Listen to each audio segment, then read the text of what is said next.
कोई भी माल यहाँ से कहीं भी भेजना हो तो बहुत कम समय लग रहा है। लॉ एंड ऑर्डर तो बहुत अच्छा है। यूपी से बढ़िया लॉ एंड ऑर्डर तो कहीं हो ही नहीं सकता है। सुरक्षा का कोई दिक्कत नहीं है। हम रात को कहीं भी निकल सकते हैं। कोई एक अदना सा भी कोई गुंडा माफिया कोई है नहीं जिससे कोई डरे। जिले का भी विकास हो रहा है, लोगों का भी विकास हो रहा है। हाँ, और भी बहुत लोग हैं जो बाहर से आए हुए हैं, यहाँ के काम करते हैं। अपने घर के पास में नौकरी करेंगे, सुबह शाम के साथ में रहेंगे। नमस्कार, मेरा नाम है मृत्युंजय और आप देख रहे हैं उत्तर प्रदेश की बात अमर उजाला के साथ। सक्षम यूपी की समीक्षा करते करते हम देवरिया पेपर मिल पहुंचे हैं और यहाँ आपको बताएंगे कि किस तरह से यहाँ लोगों को रोजगार मिल रहा है, किस तरह से राज्य सरकार की जो नीतियां हैं उनका भी यहाँ के लोगों को लाभ मिल रहा है और किस तरह से ये पेपर मिल सिर्फ जिले में नहीं बल्कि पूरे देश में और देश से बाहर भी एक्सपोर्ट कर रही है। आसपास के जिले को समृद्ध बनाने में इसका क्या योगदान है, चलिए यहाँ के लोगों से बात करते हैं। यहाँ के डायरेक्टर से भी बात करने की कोशिश करेंगे, जानते हैं समझते हैं कि आखिर होता क्या है, किस तरह से पेपर बनता है और कैसे काम होता है, किस तरह से यहाँ के लोगों को रोजगार भी मिल रहा है।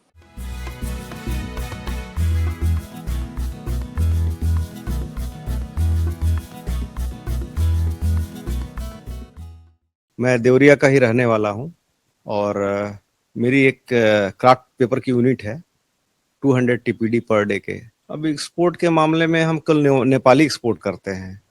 तो पहले तो नेपाल में एक्सपोर्ट बहुत ज़्यादा हो जाता था क्योंकि थ्रू साफ्टा जाता है साउथ एशियन कंट्रीज को माल, लेकिन नेपाल में इंडस्ट्री लोकल इंडस्ट्री लगने के नाते अब इंडिया से माल वहाँ नहीं जा पा रहा है, बहुत कम एक्सपोर्ट हो पा रहा है। अब कोई भी माल यहाँ से कहीं भी भेजना हो तो बहुत कम समय लग रहा है। जैसे कानपुर जाना हो तो अब पहले 2 दिन का जर्नी था, ट्रांसपोर्ट में 2 दिन लगता था, अब विदिन 24 आवर्स माल हमारा कानपुर पहुंच जा रहा है। लेकिन दिक्कत सबसे बड़ी ये आ गई है कि पहले गाड़ियां अवेलेबल थी हम लोगों के पास, अब क्या है कि सेंटर अब गोरखपुर हो गया है, तो अब गाड़ियां गोरखपुर से ही लौट जा रही हैं। तो थोड़ा हम लोग को ज्यादा परेशानी ये हो रही है कि अब देवरिया गाड़ी आ नहीं रही है, इसलिए हमको गाड़ी मिलने में थोड़ी दिक्कत होती है। लॉ एंड ऑर्डर तो बहुत अच्छा है। यूपी से बढ़िया लॉ एंड ऑर्डर तो कहीं हो ही नहीं सकता है। बढ़िया ऑर्डर ये है कि अब हम फ्री होके कहीं भी आ सकते हैं, जा सकते हैं। सुरक्षा का कोई दिक्कत नहीं है। हम रात को कहीं भी निकल सकते हैं और कोई एक अदना सा भी कोई गुंडा माफिया कोई है नहीं जिससे कोई डरे। अब हम निर्भीक होकर काम कर सकते हैं। पहले जैसे सपा की सरकार है, चाहे अन्य लोगों की सरकार होती थी, तो कोई नेताजी चले आते थे, कोई पार्टी का कार्यकर्ता चला आता था। अब इस तरह का कोई बात ही नहीं है, अब कोई नहीं आता जाता है। हमारे शहर में जब से दोना पत्तल के उद्योग लग गए हैं ना, छोटे छोटे, तो यहाँ बहुत सारे छोटे छोटे कुटीर उद्योग की तरह लोग व्यवसाय शुरू कर दिए हैं जगह जगह पे।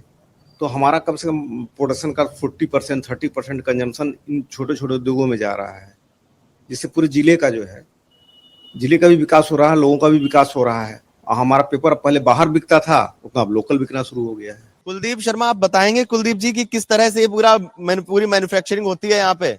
यहाँ पे दरअसल क्या, हम पुराना रॉ मटेरियल खरीदते हैं, गत्ता खरीदते हैं, उसको फिर एक जगह पीसते हैं। पीसने के बाद में उसको फिर साफ करते हैं, उसकी जो पन्नी है, उसका कचड़ा है, वो सब बाहर निकालते हैं।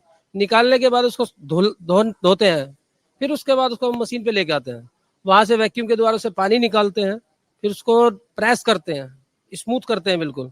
उसके बाद ड्रायर से सुखा करके पेपर रील करते हैं। कितना समय लगता है, कितना प्रोसेस होता है, कितने घंटे काम चलता है इस पे? ये 24 आवर्स प्लांट चलता है और समय तो नहीं बता सकता, लेकिन 1 बाय 1 स्टेप है।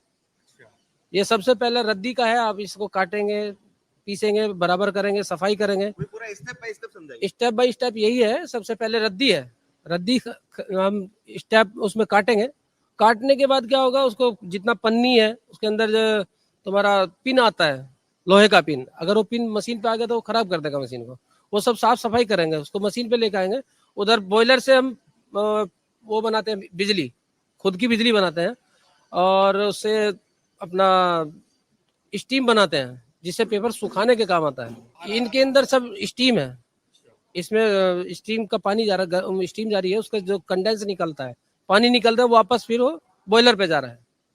जो इसका फैक्ट्री का गंदा पानी है वो हम बाहर नहीं निकालते, सब यहीं का यहीं रिसाइकल करते हैं। 0 डिस्चार्ज हमारा बिल है। आप क्या करते हो यहाँ पे और कैसे, मतलब कितने सालों से आप यहाँ काम कर रहे हो, कैसे बनाते हो पेपर? 5-6 साल हो गया। कैसे बनाते हो? बस हम तो पेपर बनाते हैं पीछे से। जैसे ये रद्दी है, इसको एक पल्पर वहां लगा हुआ है, पल्पर में पहले उसको घोलते हैं, उसके बाद उसको आगे बढ़ाते हैं, आगे बढ़ा करके वो सफाई करते हैं, लगा हुआ है मशीन। उसके बाद हमारे यहाँ आता है, तो हमारे यहाँ फिर हम अपने हिसाब से, मतलब जो मशीन का रूल है उस हिसाब से फिर हम आगे लेते हैं, फिर उसको प्रेस करते हैं, फिर उसको सुखाते हैं, सुखा करके फिर हम उसका इधर हम जब रोल बना के अपना तैयार कर देते हैं, तो इधर आकर के फिर रिवाइंडिंग होता है, तो जब रिवाइंडिंग हो जाता है तो ऐसा रोल ऐसा बनता है। तो देखा आपने किस तरह से एक मिल, एक पेपर मिल जिले में रोजगार को बढ़ा सकती है, जिले में व्यापार को बढ़ा सकती है, जिले को समृद्ध बनने की ओर अग्रसर कर सकती है। और उसी में जब सरकार की नीतियां उनका साथ देती हैं, तो कैसे एक जिला आगे बढ़ता है, सिर्फ भारत में ही नहीं, भारत के राज्यों में नहीं, दूसरे देशों तक अपना माल एक्सपोर्ट करता है। आप लोगों को क्या लगता है, हमें कमेंट बॉक्स में आप जरूर बताएं। लॉ एंड ऑर्डर की बात भी की थी पेपर मिल के मालिक ने, अब आप लोगों का क्या कहना है हमें आप कमेंट बॉक्स में जरूर बताएं। और उत्तर प्रदेश की बात अमर उजाला के साथ जारी रहेगी। सक्षम यूपी की समीक्षा करते करते हम पहुंचेंगे किसी दूसरे जिले, तब तक के लिए बहुत बहुत धन्यवाद।